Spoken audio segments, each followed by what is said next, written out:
Halo orang-orang baik semua, apa kabar? Semoga baik-baik aja ya. Ketemu lagi sama saya Aro di Jalur Film.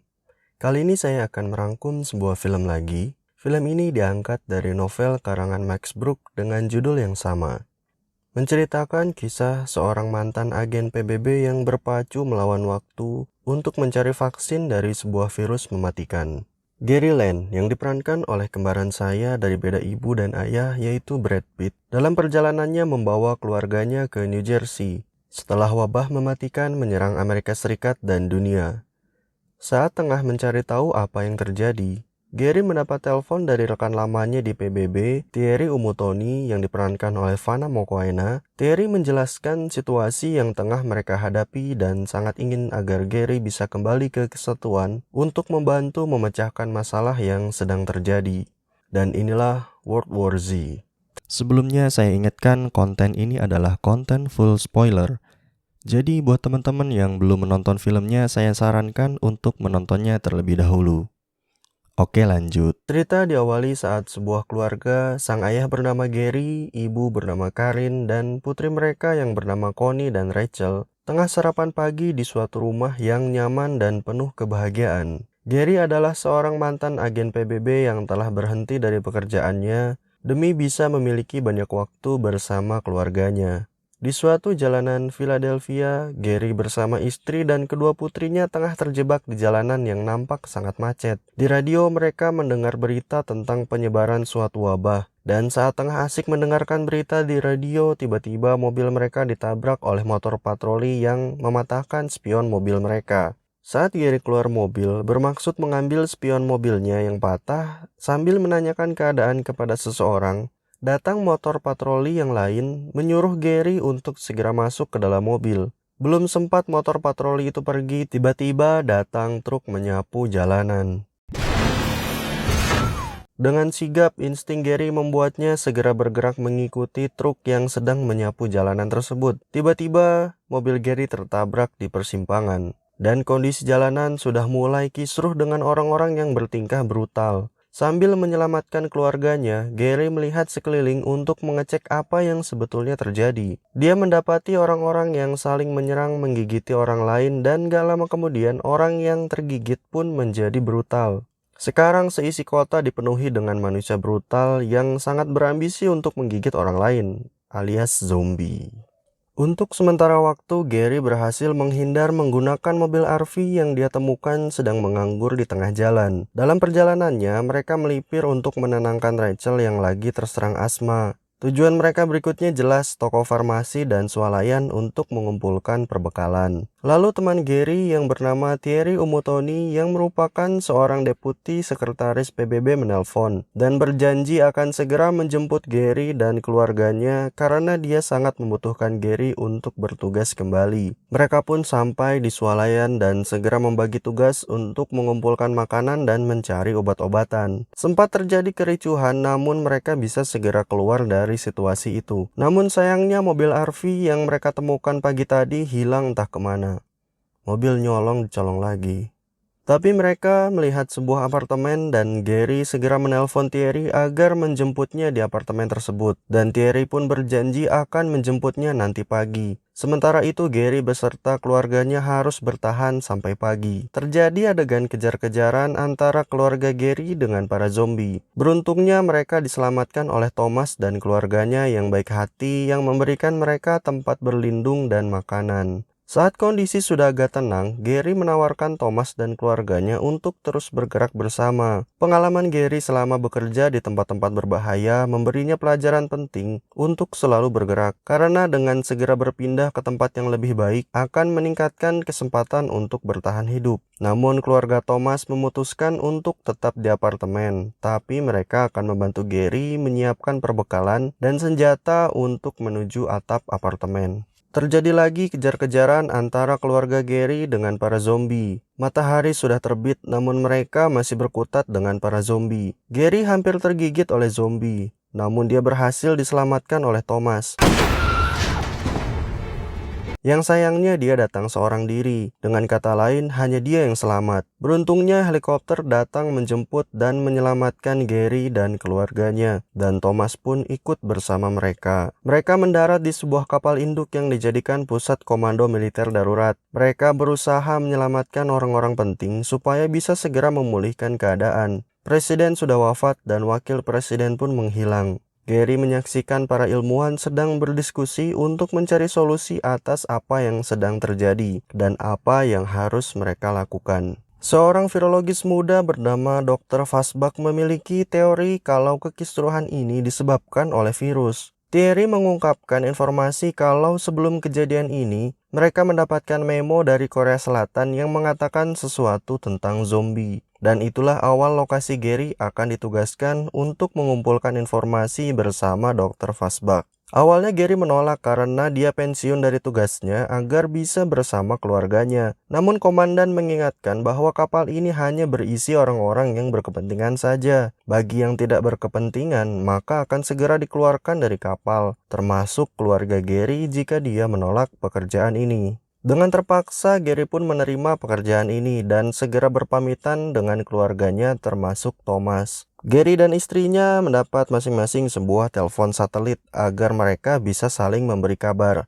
Sesaat kemudian, Gary, Dr. Fasbach, dan beberapa pasukan mendarat di Korea Selatan. Mereka segera disergap oleh para zombie, dan Dr. Fasbach secara tak sengaja menembak dirinya. Sungguh konyol. Karena saya kira dia memegang peranan penting.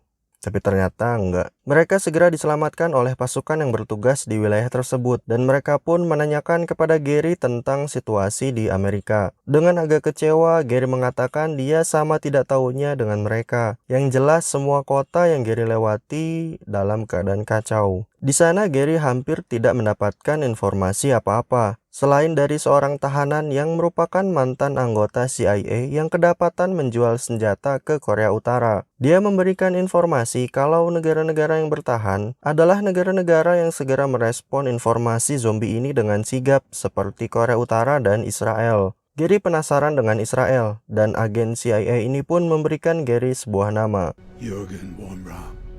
Dan berbekal informasi tersebut, Gary pun melanjutkan perjalanannya ke Yerusalem, Israel. Di Yerusalem, Gary bertemu dengan kepala Mossad yang bernama Jürgen Warburn. Di sana Gary mendapatkan informasi bahwa beberapa bulan sebelumnya Warburn telah mencegat transmisi militer India dan mendapati informasi yang menggambarkan pasukan India yang tengah memerangi zombie. Berdasarkan peringatan tersebut, Israel dengan bantuan keamanan Palestina segera menyelesaikan pembuatan tembok besar. Yang tadinya pekerjaan tembok besar ini sudah mereka mulai sejak berabad-abad lamanya, dan serangan zombie ini mengharuskan mereka untuk segera menyelesaikannya. Gary diperlihatkan tembok besar Yerusalem oleh Warburn dan mendapati kalau Warburn membiarkan orang berdatangan masuk ke dalam kota. Warburn berkata semakin banyak manusia yang diselamatkan berarti semakin sedikit zombie yang harus diperangi. Masuk akal sekali. Di saat yang sama terdengar nyanyian perayaan yang nyaring dari para pengungsi yang membuat zombie di balik dinding menjadi gusar gundah gulana. Dan dengan mendengar nyanyian tersebut, para zombie secara beringas berusaha untuk memanjat dinding yang sangat tinggi itu. Dengan bertumpuk-tumpuk sampai akhirnya mereka berhasil mencapai puncak dinding dan terjadilah kekisruhan. Warburn memerintahkan tentara Israel untuk mengawal Gary kembali ke pesawatnya. Dalam perjalanan, Gary memperhatikan para zombie yang mengabaikan seorang lelaki tua dan seorang bocah kurus. Dan terjadi lagi adegan kejar-kejaran antara Gary yang didampingi tentara Israel berserta para zombie. Segera setelah itu, salah satu pengawal Gary yang mengenalkan dirinya hanya sebagai Segen,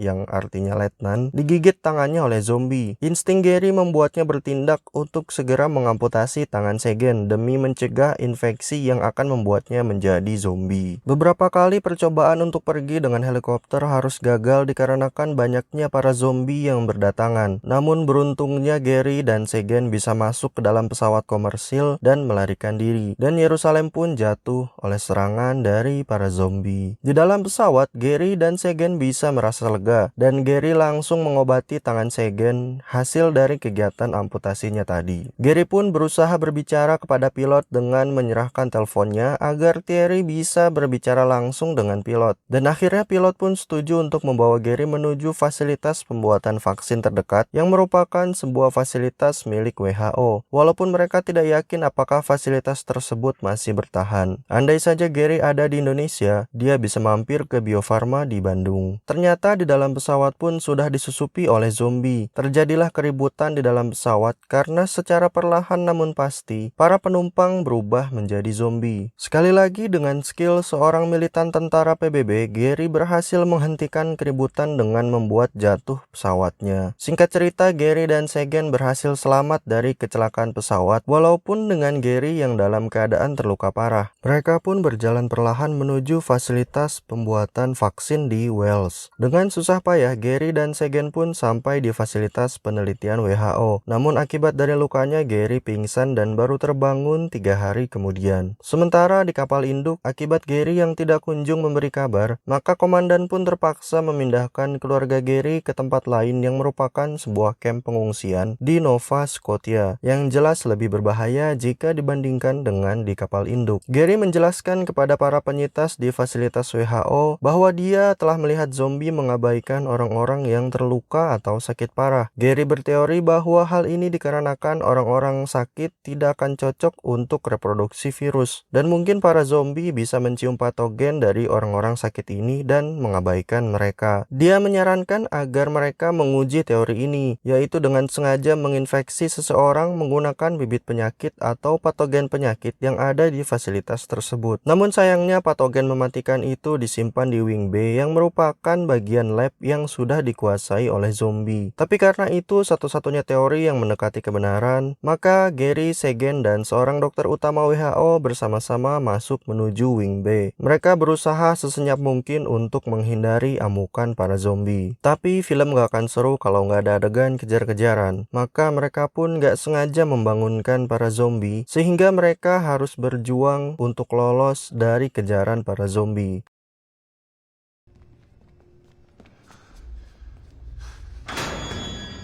Hal itu mengakibatkan Gary harus terpisah dari rombongan. Segen dan dokter WHO memutuskan untuk mundur kembali ke tempat aman, sedangkan Gary melanjutkan perjalanannya ke gudang patogen. Gary pun menemukan lokasi yang dimaksud dan buru-buru mengambil botol patogen. Tetapi tak disangka ternyata ada seorang zombie yang menghalangi pintu. Sialnya lagi, senjata yang Gary bawa tertinggal di luar. Dalam kondisi terdesak, Gary terpaksa harus menyuntikkan dirinya sendiri dan menghadapi para zombie, sekalian melakukan pengujian atas hipotesanya, dan ternyata para zombie mengabaikannya, sehingga Gary bisa jalan dengan santai sambil minum Pepsi dan kembali ke gedung utama.